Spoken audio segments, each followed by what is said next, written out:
అదిరా గౌరవం. వాడు కొడుకంటే. ఇప్పుడు ఎందుకు వాడిని నాతో కంపేర్ చేస్తున్నారు? వాడికి కావాల్సిన చేశారు, నాకేం చేశారు? వాడిని సెంట్ జాన్ స్కూల్లో చదివించారు, నన్నేమో గవర్నమెంట్ స్కూల్లో చదివించారు. ఇంటర్వ్యూకి వచ్చి చూడండి, ఒక్క ముక్క ఇంగ్లీష్ లో మాట్లాడడానికి ఎన్ని తిప్పలు పడుతున్నాను. ఉద్యోగం రాలేదు అంటే ఎలా వస్తుంది?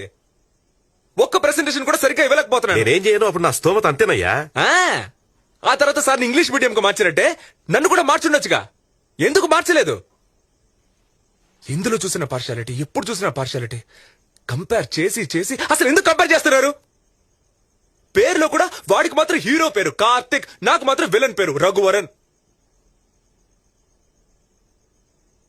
మీకు వాడే సూపర్ స్పెషల్ అనుకుంటే డైరెక్ట్ గా వాడినే కనుండాల్సింది. నన్నెందుకు కన్నారు? ఏం చేయని చెప్పు. ముందు నువ్వు పుట్టావు, ఆ తర్వాతే వాడు పుట్టాడు. Super, very good. అట్లీస్ట్ ఒప్పుకుంటున్నారుగా. అవును నిజమే అని. ఇంకేం మాట్లాడను? నేను పుట్టకపోయినా పర్లేదు, అదేగా మీరనేది. నా హెల్త్, నా ప్రాణం. నేను సిగరెట్ కాలుస్తాను, ఇంకేమైనా చేస్తాను. మీకేంటి నొప్పి? జాగ్రత్తగా మాట్లాడు, లేకపోతే మర్యాదగా ఉండదు. మర్యాదగా ఉండదంటే ఏం చేస్తారు?